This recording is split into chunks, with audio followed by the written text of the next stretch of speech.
Welcome to Philosophy for Theologians, your favorite infrequent discussion of philosophy from a Reformed perspective. I'm your host yet again, James Baird. Joining me again also is Jonathan Brack, Director of Admissions and a PhD candidate at Westminster Theological Seminary. It's good to have you on the show again, Jonathan. Yeah, it's great to be here. Yeah. This episode is the second in a series on the thought of philosopher Jacques Derrida. Our guest has been Dr. Christopher Watkin, Senior Lecturer in French Studies at Monash University. Dr. Watkin received his MPhil and PhD from Cambridge. He's also a Reformed Christian and presently writing the Derrida installment of the Great Thinker series published by P&R Publishing. Welcome to the program again, Dr. Watkin. Hi, James. It's great to be with you again. Yeah, absolutely. So in the previous episode, you gave a general outline of who Derrida is and his metaphysic, and in this one, we're hoping to deal with his moral philosophy or his ethic. So, first of all, we'd like to hear the backstory on Derrida's ethic. Yeah, thank you. There is a bit of a backstory.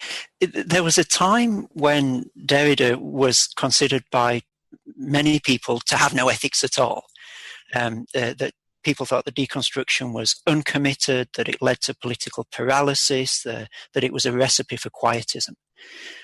In fact, there's a really funny parody of Derrida in a book by a contemporary French philosopher, Alain Badiou, where he gently mocks Derrida as being an inverted hunter, whose only aim is not to catch whatever animal he's hunting, who always intentionally lets it get away, never actually finishes the deal. And that was for a long time the sort of sense that most people had about what ethics there might be in deconstruction. But that really shifted in the early 1990s. It was put to death by a series of books. That the most important one, I think, is one by a guy called Simon Critchley. It's really excellent, called The Ethics of Deconstruction. It is really meaty, but I think he persuasively argues that there is, and there has been, an ethics in deconstruction all along. And actually, interestingly enough, in the same decade, Derrida starts bringing his ethical and political sort of positions to the fore more himself as well. So what's the myth about Derrida's ethics that you'd like to particularly address this episode as far as the Derrida ethical landscape? Yeah, thank you, Jonathan. It's a really big myth about Derrida, this one. It's the myth that his thought is relativist and that he himself is a relativist. Now, of all the myths that circulate about Derrida, I think this is one of the most unhelpful because it is almost exactly the opposite of his position. So if you start off thinking that he's a relativist, you make it almost impossible for yourself to understand Derrida. Wow. So that's interesting. I'm keen to hear how based on what we've heard about his metaphysics, I'm interested to hear how he eschews that critique of relativism. Yeah, let me try and ease us into it with a little thought experiment. Sure. Just think of the person who means most to you in the world. It might be a parent, it might be a child, it might be a very close friend. Now, ask yourself the question, how much money is that person's life worth? What value would you put on their life? $1 million, perhaps? More than $1 million? 10 million? More than that? Perhaps you might think that they'd be worth a little bit more because they're young, or perhaps they'd be worth a little bit less because they've got a disease or they're old. How much money would it take you to be willing to part with that person? How much money would you exchange them for?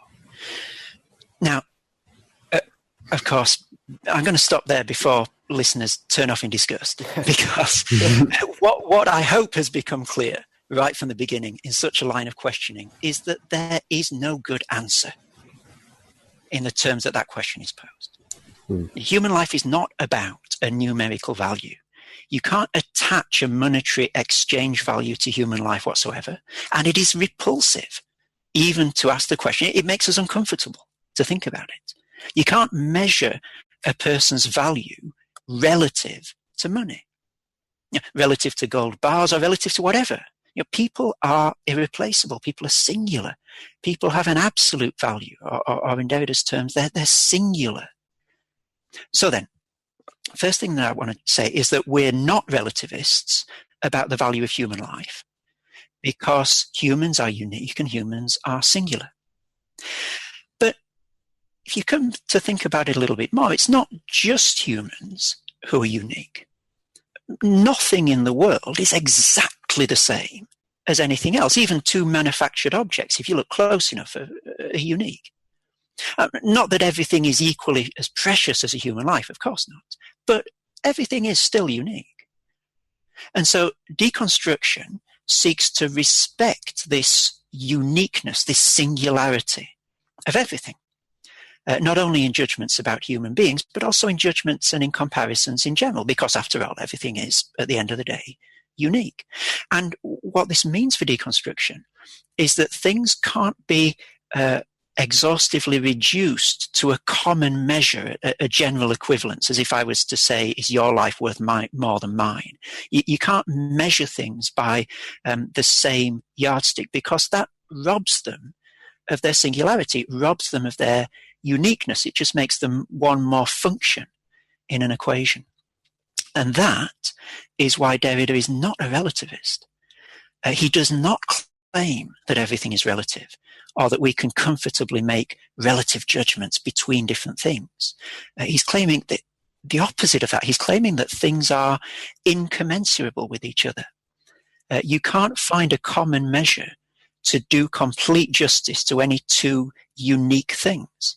And so if we wanted to try and stick a label on Derrida's ethics, it wouldn't be relativism. It'd be something like Pan-absolutism. Everything is unique, everything is singular, everything is absolute. And therefore, you can't just blithely measure things against each other in a way that does justice to both of the things you're trying to measure. How does Derrida further characterize this incommensurability? Yeah, thank you. I think I'll try and sum it up in terms of two things that he says. The first thing is another of these quotations that's become sort of notorious, like there's nothing outside the text that we had a look at last time. And the quotation that's become notorious in terms of his ethics is, in English, every other is wholly, completely other. And again, it works a little bit better in French, because it's a symmetrical phrase in French, tout autre et tout autre. Usually translated, every other is wholly other, or sometimes slightly more clumsily, as every other one is every bit other. And where Derrida is coming from when he says that, and why it's got ethical heft in his thought, is I think becomes clear in his engagement with the Danish philosopher Søren Kierkegaard in a book that Derrida wrote in 1992 called The Gift of Death. And in The Gift of Death, Derrida meditates on Genesis 22, where Abraham goes up Mount Moriah to sacrifice his son Isaac, and is stopped from doing so at the last minute. And following Kierkegaard's lead, Derrida reasons about it in the following way. This is what he says about that chapter. He says, look, if Abraham had merely followed the rules and regulations of the conventional morality of his day, what his reason told him was right, then he would never have gone through with sacrificing his son. He would never have gone up that mountain. Now, whether or not, as the little footnote, it's a true reflection of the pagan ethics of Abraham's day, that would not have been morally conscionable. Let's just park that to one side. That's not what this is about. Let's just assume that sacrificing his son would have been ethically abhorrent to Abraham at his time. Okay.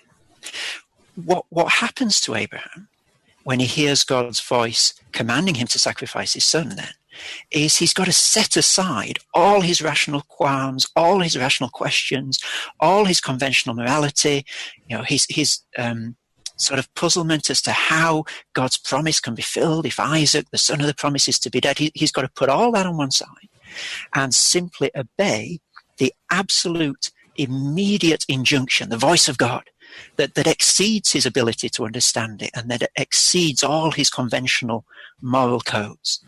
To think about it in terms of measuring that we were talking about a moment ago, Abraham's got to set aside all his usual ways of measuring things in order to do justice to this singular call that comes directly from God.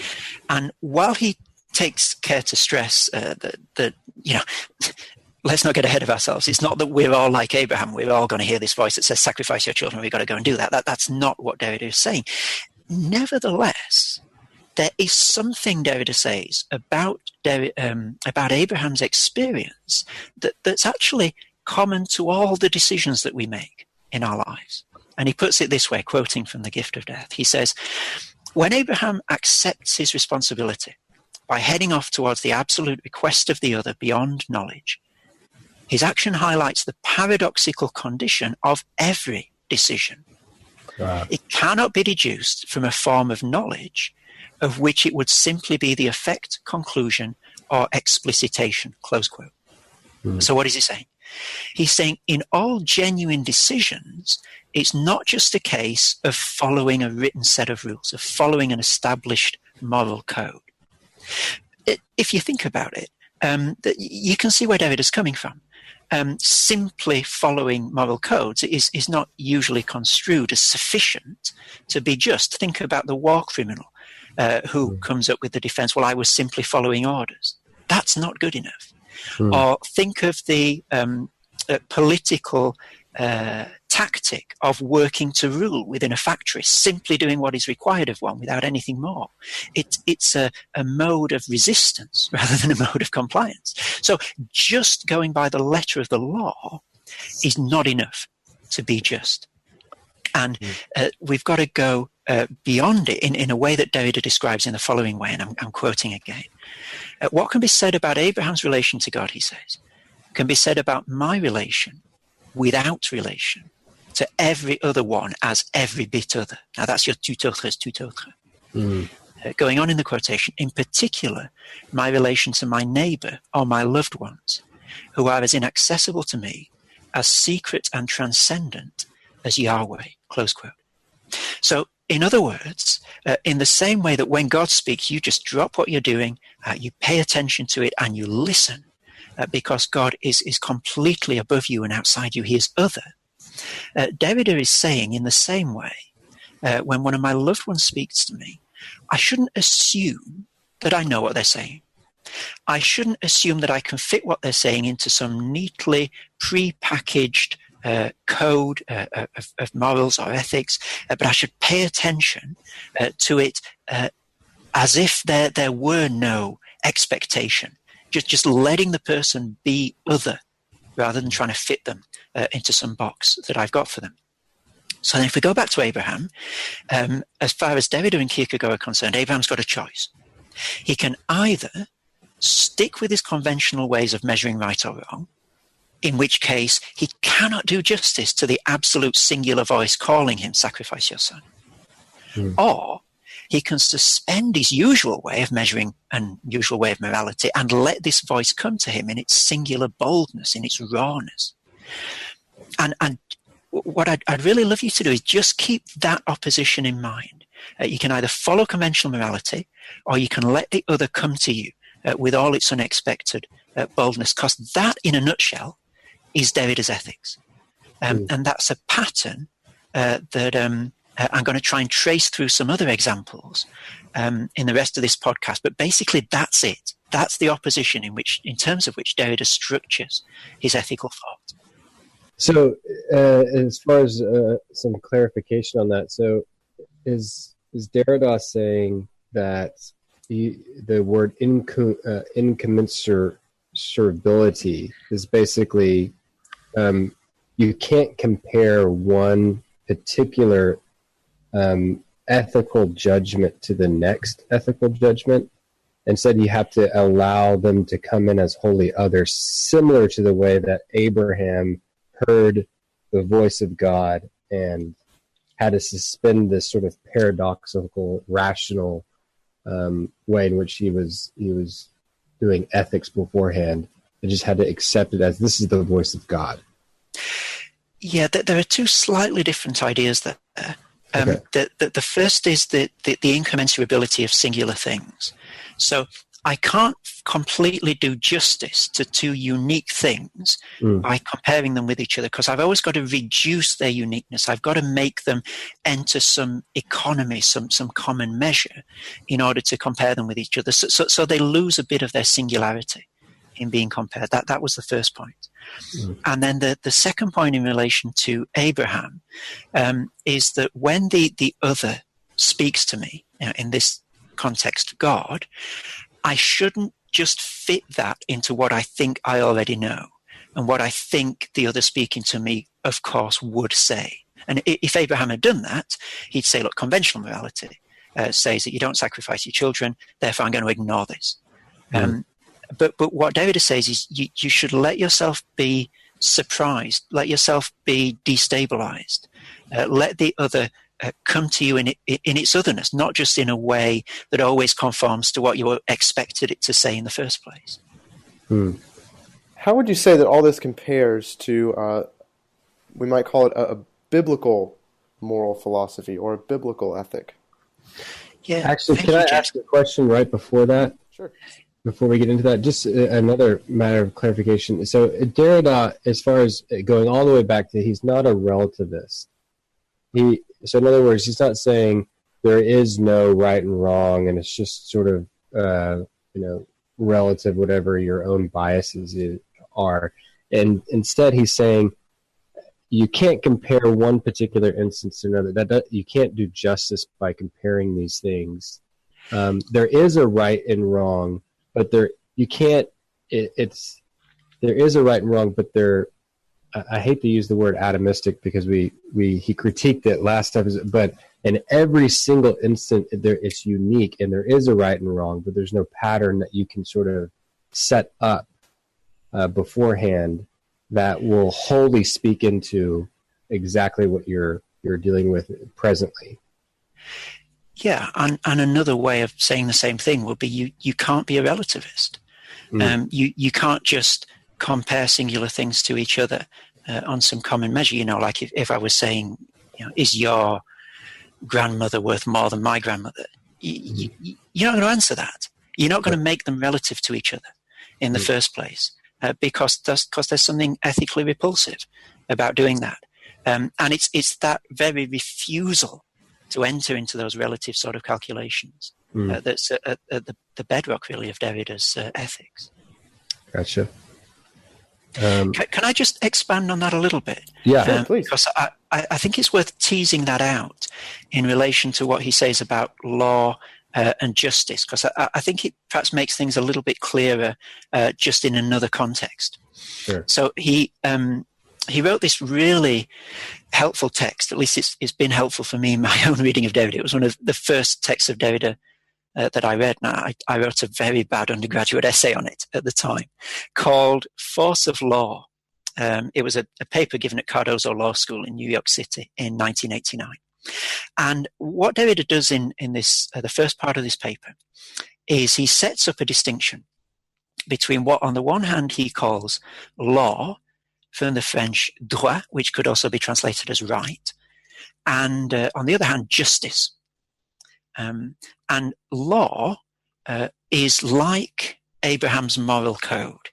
It's law insofar as it's codified, categorized, black on white, calculated. It's a system of rules that you can lay down in a book, and that if you follow them, you can guarantee that you're legal. But the problem with law for Derrida is that if all you do is adhere to the letter of the law, again, we're back to working to rule in factories, and I was just following orders for the war criminal. That's not enough. That's not what being just is about. And if all you ever do in your ethical decisions is you calculate according to a law, then there's never any hope of being surprised by anything other than what you're expecting.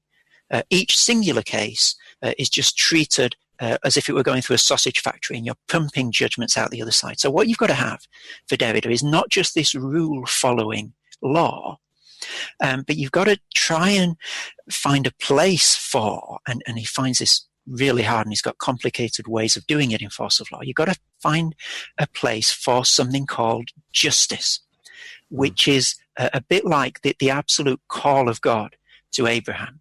It's singular, it's immediate, it's the demand that we respect singularity in all its depth and complexity, that we don't just say, oh yes, this is another case of stealing, let's treat it like we treat all cases of stealing. It's an injunction to look at the uniqueness of each decision. And therefore for Derrida, and I think this is really important to getting a grasp of what his ethics is all about, if I just follow the rules, I'm not ethical at all. And he says, in fact, this is a quote, if I know what to do, well, I could apply the rule and teach my students, says Derrida, to apply the rule, but that wouldn't be ethical.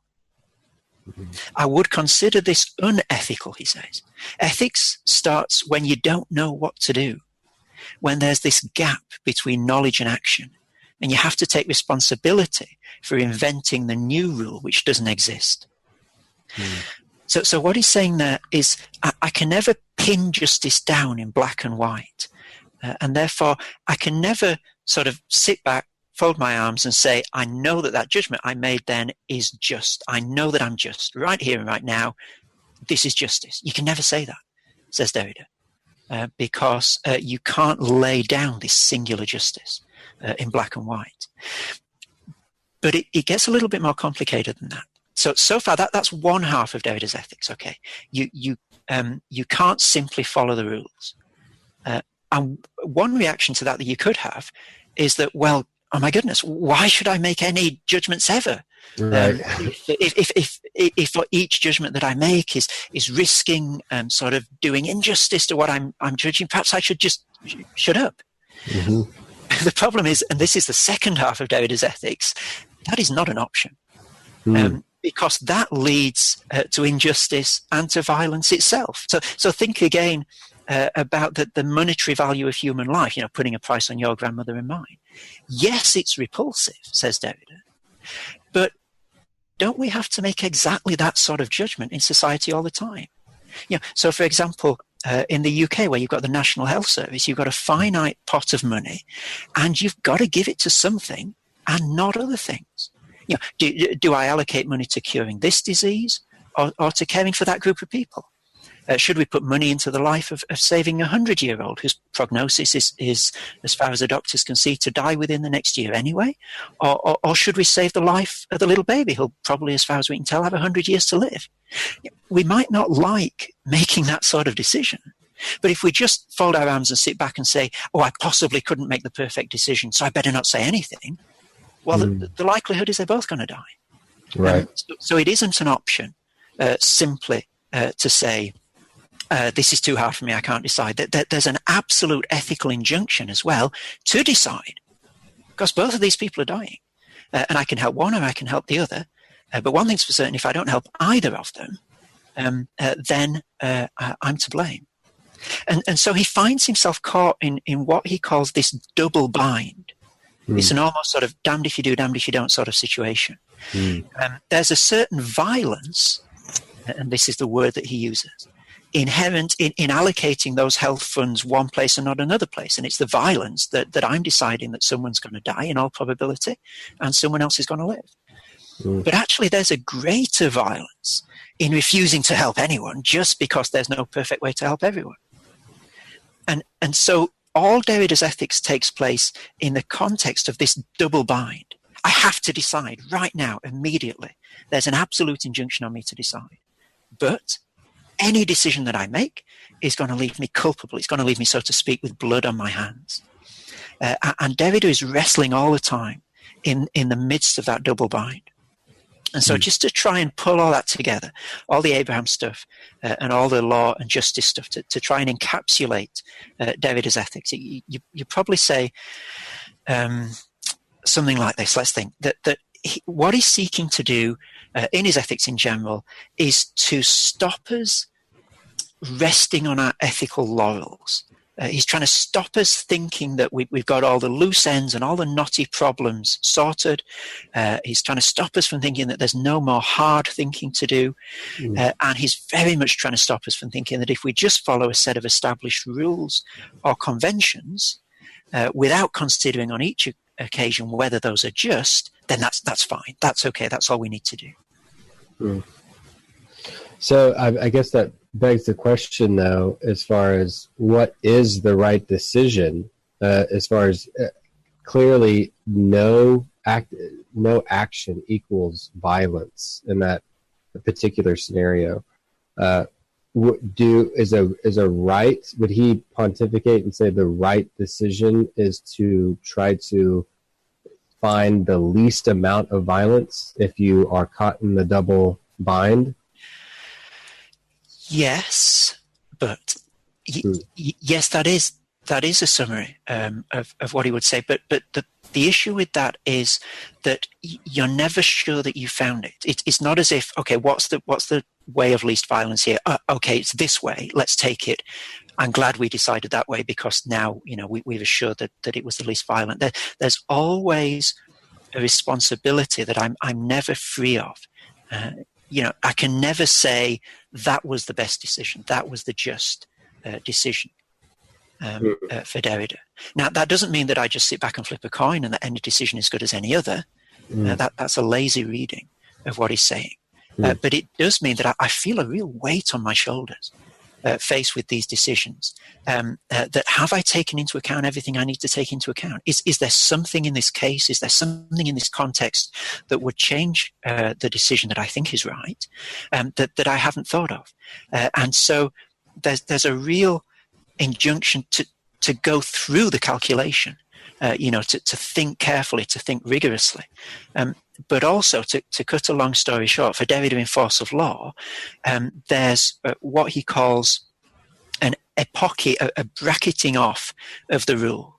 There comes a point where I just, to slightly butcher the concept for the sake of time, I just need to let justice come.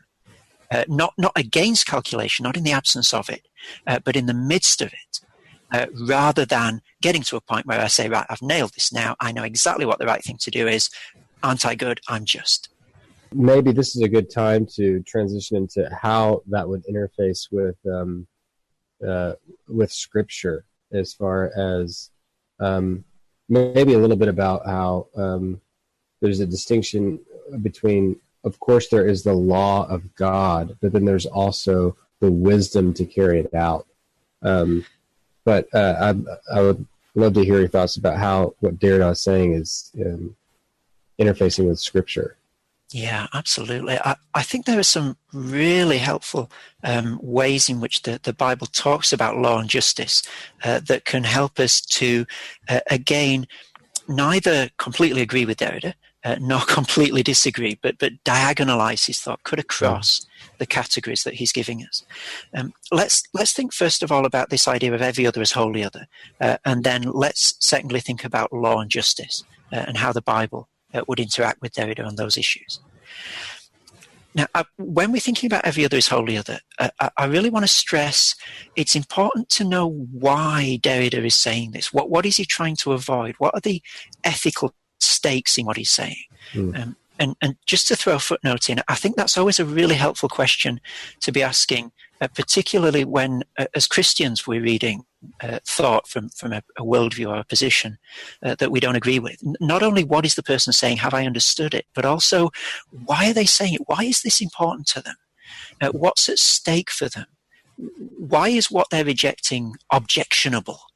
And why is what they're commending attractive to them? And I think until we can answer that question, we haven't really come to understand what someone is saying. So let me have a go at doing that for Derrida with every other is wholly other. The reason that is really, really important is that if you compromise that radical alterity, then you get to a position where I can predict what the other is going to do or say. And where the other is basically just a version of me with some footnotes, with some changes. And if I go around the world thinking that everyone is basically like me with some slight changes, then I become the center of everything. and everything has to conform to how I see things. And I can never actually be surprised or challenged by anything. And so by maintaining the radical alterity of the other, he's stopping that very sort of narcissistic, my ego is the center of everything vision of the world. And that's one of the reasons why this is really, really important for him. So with that in place, let's ask the question, is every other wholly other for the Bible?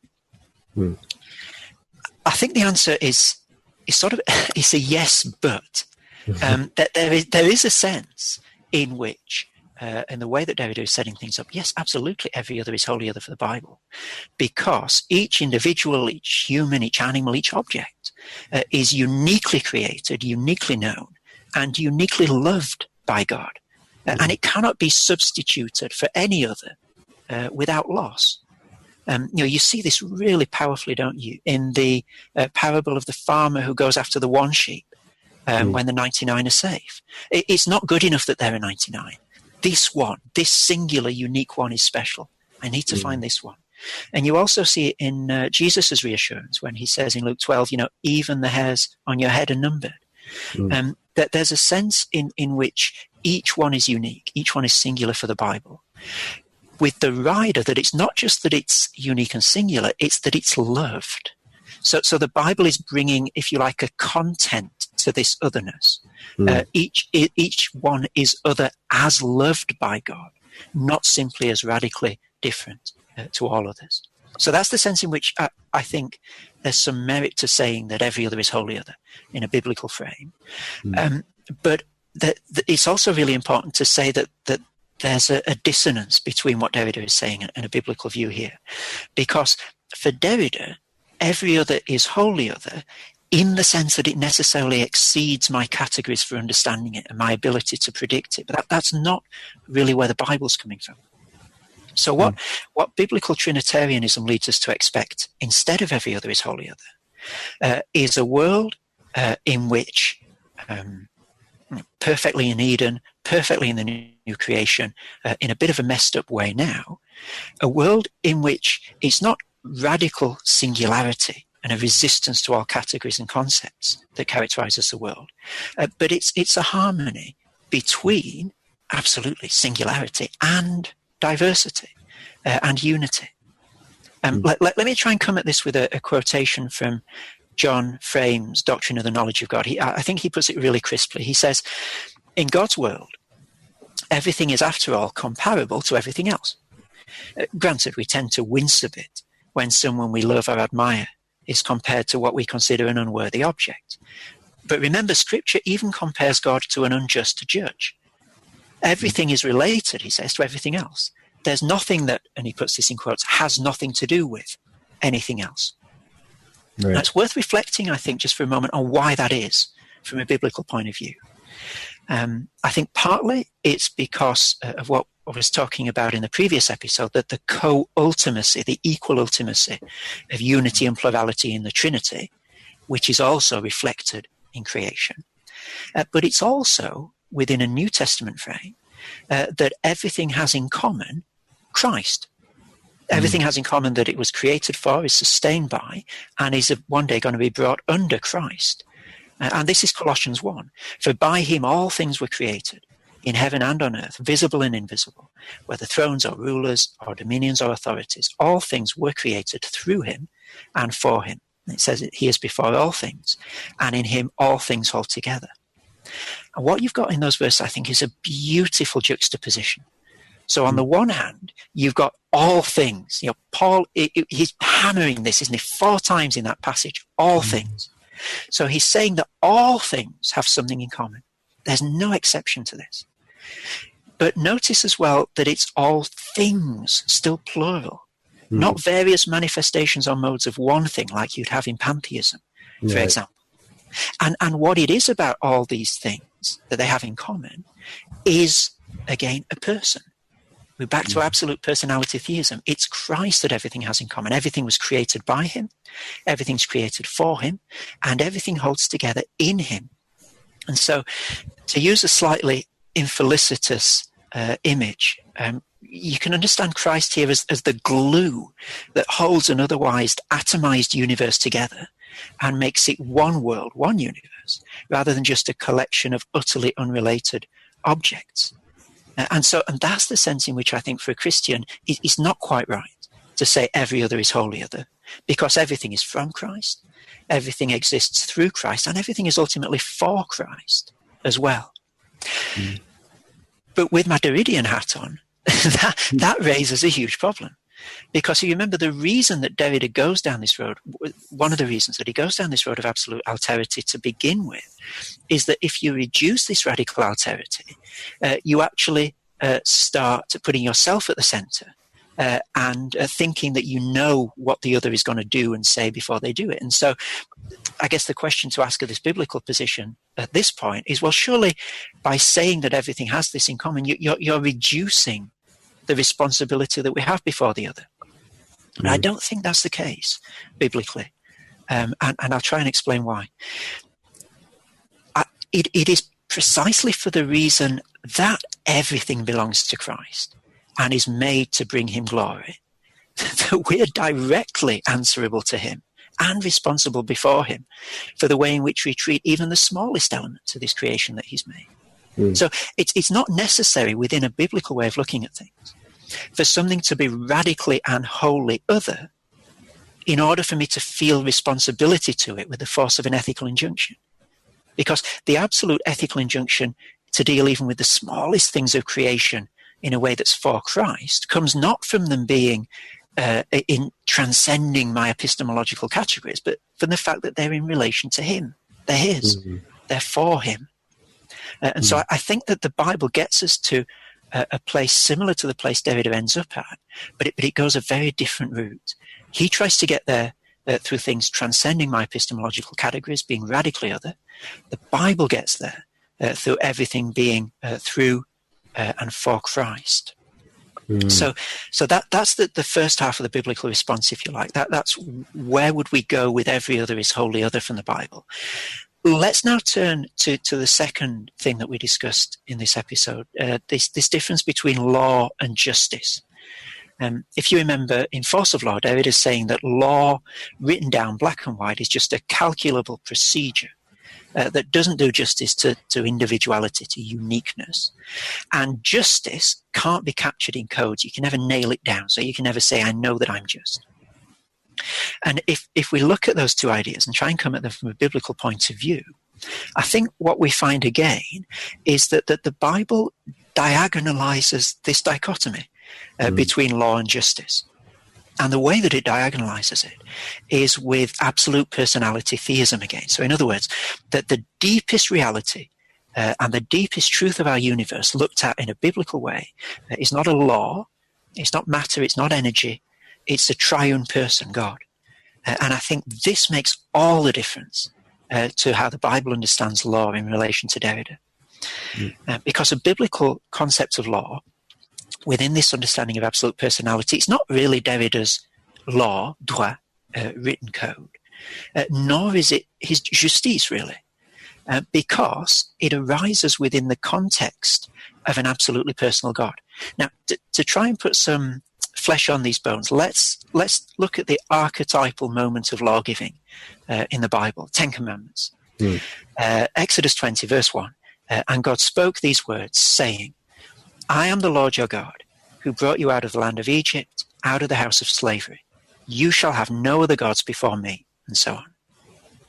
Now, what we see here is that the commandments are framed not as a procedural code, but first of all as an expression of Yahweh's character.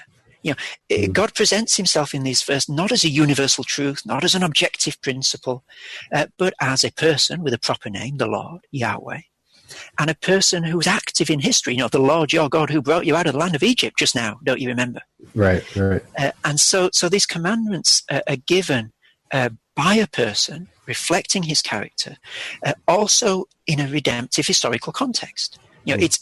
It's after God's rescue of his people from Egypt. It's at the point where they're setting up a new society in the desert under his rule. And so, in other words, there's an irreducible personhood to these laws, and there's an irreducible redemptive context to them as well. And put these two things together, and I think where we get to is that the commandments cannot be separated. They can't be reduced off from the character of the God they express, and they can't be separated off from the relational context of God saving his people either. And this is why, really, if you're coming at law from a biblical point of view, you can't reduce it to Derrida's droit, to his procedural code. And it doesn't really fit with his justice either, because Scripture provides a context of God's character and his trustworthiness that situates the singular claims that he might put on individuals. And just to throw in a quick footnote, I think this is the biblical way of thinking about Abraham as well. God's voice in the Bible does not come to Abraham in a vacuum. He knows a little of God's character already. And if you go to Hebrews 11, I think that teases it out a little more. So I think that's where the Bible would set up what's happening with Abraham a little differently to how Kierkegaard and Derrida do. So just let me try and pull that all together in a sentence or two. What is a biblical response to Derrida's ethics? Well, I think you could say that the options that Derrida gives us are law, which is sort of a know that. I know that people should not sacrifice their offspring. I know what the law says in black and white. And he puts in contradistinction to that a justice which is a not to know that. I don't have this otherness, this alterity under my thumb. I can't predict it. I don't master it. But the Bible would cut across those two by saying that to obey the commands of Yahweh is neither to know that, nor not to know that, but it's actually to know who. As Paul says, I know whom I have believed. As far as what I'm hearing is if you, what Derrida has done is he starts off the wrong. He starts out of the gate wrong in trying to describe what law is, because there's, as far as how we compare it to Scripture, because it's lacking this absolute personal theism, and there's no true way to ever really know comprehensively and exhaustively what that codex could even be. But instead, the biblical response is to first know who it is that has given it to us. And so, is that correct as far as your summary? Yeah, he goes out of the gate, we could say, right to the extent that he says that, look, just following a written code is not good enough.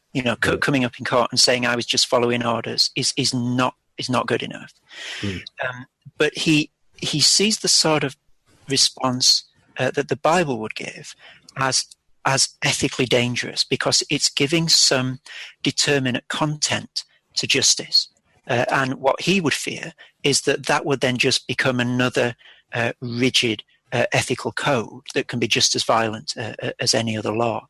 What he doesn't recognize, I think, what his philosophy doesn't have room for, what he doesn't see as a possibility, is that it's neither a sort of a dead letter, a written ethical code, nor a justice that always escapes our ability to capture it. But actually, at the bottom of the universe, there might be an absolutely personal God whose law is a reflection of his character. That's just not on Derrida's radar. Wow. So as far as the biblical response to some of the examples that we've placed, even in as far as the hospital and doing less violence, the appropriate way biblically forward is to first ask the question, whose people are these that I'm seeking to attend to as far as saving their life? That's the first thing that we have to get down. And then secondly, how can I bring God glory in making such a difficult decision? Could you possibly flesh that out as far as that particular example? Yeah, thank you. That's a really helpful question. I think you'd start, look, one place to start would be with the question, who is God? God is compassionate, God is gracious and merciful, God is just, God is loving. And they say, okay, well, that is the fabric out of which the universe in which I exist is woven. That is the character of the God who upholds everything by his powerful word, upon whom everything in this universe is dependent. And so how do I reflect the full orb of that character in any particular decision that I make? And, there have been libraries written on how particularly that sort of decision works out. And this is one way in which I think that we can agree with Derrida. There isn't a postage stamp answer to that. And anyone who comes up to you and says, these are the 3 steps to be absolutely just, absolutely right in every circumstance, I think deserves to be treated with a certain amount of suspicion, because life doesn't reduce itself to those simple categories. But what the Christian has at their disposal is a fully fleshed out, fully orbed, living God and a character of God to try and prayerfully give orientation in those sort of decisions. So for the Christian, it's not just letting the absolute other sort of come, being open to the absolute other, but it's being open to the God who's revealed himself, the God about whom we know in the Bible. Now, that doesn't make it easy. That doesn't mean that the Christian solution is quick and cheap and cheerful. And this is a lot of the critique you get, isn't it, from atheists, that Christianity makes life simple and it stops hard thinking. Not at all. Read someone like Augustine and the way that he will struggle and wrestle with these issues from within a context of knowing the character of God. But nevertheless, that doesn't mean that we don't know the character of God. It doesn't make it easy, but it does give the Christian an orientation. One question that we didn't get to ask last episode, but one which I'm highly anticipating your answer is, do you have any tips for reading this sort of philosophy as a Christian? I can only really pass on things that other people have told me or things that I've read and that I've found really useful in my own reading. I think I'd probably just mention 2 things quickly. This is not just something that Christians do wrong, but Christians do also do this wrong. I think it's really easy to start critiquing somebody before you've really understood what they're saying, before you've sort of walked a mile in their shoes. And one thing I remember reading early on in grappling with these sort of ideas, I think it was in something that Paul Ricoeur wrote, was that the little Latin proverb, audi alteram partem, listen to the other side. In other words, don't just jump in there with a critique before you've sort of put the glasses on and seen what the world looks like and understood what the world looks like from someone else's point of view. And as I was saying earlier, I think a really important part of this is seeing not just simply what is true from a particular point of view, but what is beautiful as well. Like, so for Derrida's ethics, for example, what is he keen to avoid, and why does he think it's ethically repulsive, and what is he keen to hold on to, and why does he think it's ethically desirable? And once you've got to the point, or once you're approximating, perhaps because you never fully perhaps have it under your thumb, once you're beginning to see, I can see why this looks really attractive to someone who would hold this view, I think then you're coming to a position where you can begin to step outside it and critique it. So audi alteram partem would be one of the things.